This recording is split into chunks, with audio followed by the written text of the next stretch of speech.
शहर के एक मोहल्ले में शर्मा परिवार में शादी की तैयारियां जोरों पर थीं। घर में खुशियों का माहौल था, शहनाइयों की धुन गूंज रही थी।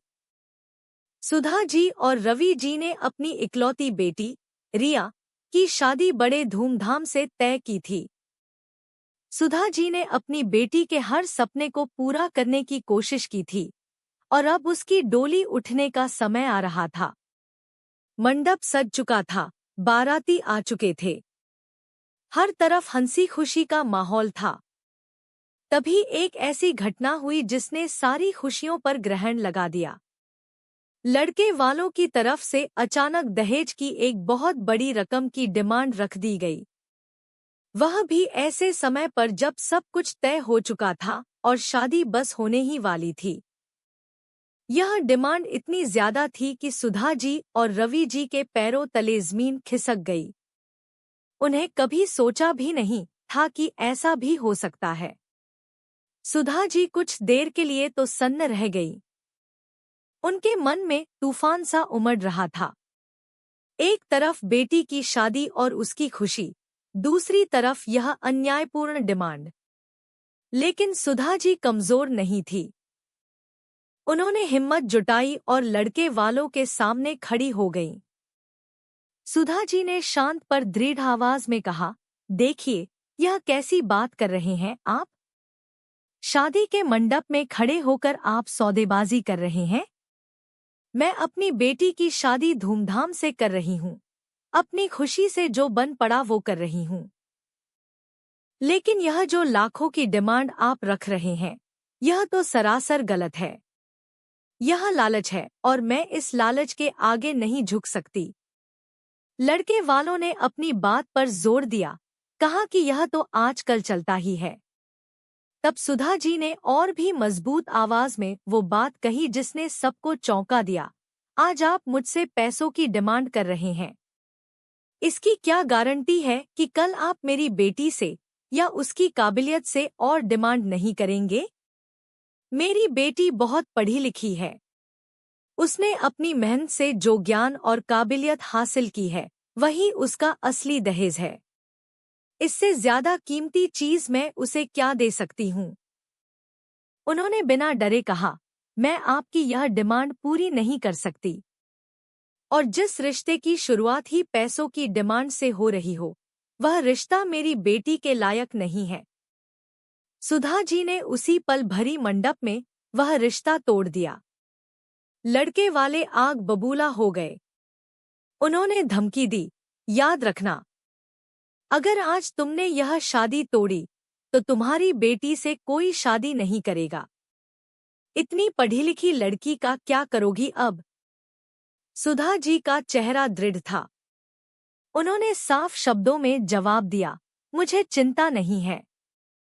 मेरी बेटी में कोई कमी नहीं है। वह काबिल है, आत्मनिर्भर है। अगर उसे समझने वाला और उसकी काबिलियत की कद्र करने वाला कोई मिलेगा तो शादी जरूर होगी। और अगर नहीं भी होगी तो भी मेरी बेटी अपनी जिंदगी अकेले जीने और उसमें खुश रहने के लिए काफी है। आपकी लालच भरी नजरों से तो मेरी बेटी बिना शादी के ही ज्यादा खुश रहेगी। यह कहकर सुधा जी अपनी बेटी रिया का हाथ पकड़कर वहां से चली गई। यह फैसला आसान नहीं था, खासकर एक माँ के लिए जो अपनी बेटी की शादी के सपने देखती है। लेकिन सुधा जी ने दहेज के खिलाफ और अपनी बेटी के आत्मसम्मान के लिए एक मजबूत स्टैंड लिया था। उस दिन के बाद सुधा जी ने रिया की पढ़ाई पर और ज्यादा ध्यान दिया। रिया ने भी अपनी माँ के त्याग और विश्वास को देखा था। उसने खूब मन लगाकर पढ़ाई की, रात दिन एक कर दिया। उसकी मेहनत रंग लाई। रिया ने मेडिकल की पढ़ाई पूरी की और वह एक सफल डॉक्टर बन गई। उसकी काबिलियत और लगन की हर जगह तारीफ होने लगी। फिर एक दिन रिया अपने अस्पताल में ड्यूटी पर थी। एक इमरजेंसी केस आया। एक युवक को गंभीर हार्ट अटैक आया था। उसकी हालत बहुत नाजुक थी। हर कोई घबराया हुआ था।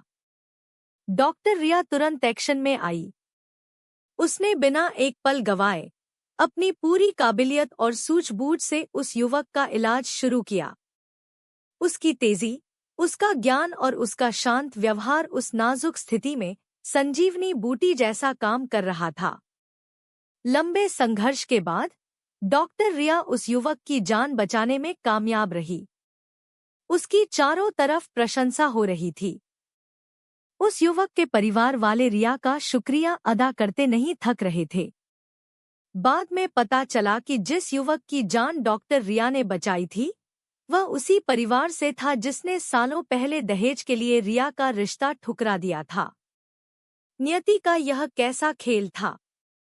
जिस बेटी को उन्होंने सिर्फ पैसों के तराजू में तौला था और कहा था कि उससे कोई शादी नहीं करेगा, आज उसी बेटी ने उनके अपने परिवार के सदस्य की जान बचाई थी अपनी काबिलियत के दम पर। यह खबर जब सुधा जी तक पहुंची तो उनकी आंखों में खुशी के आंसू थे।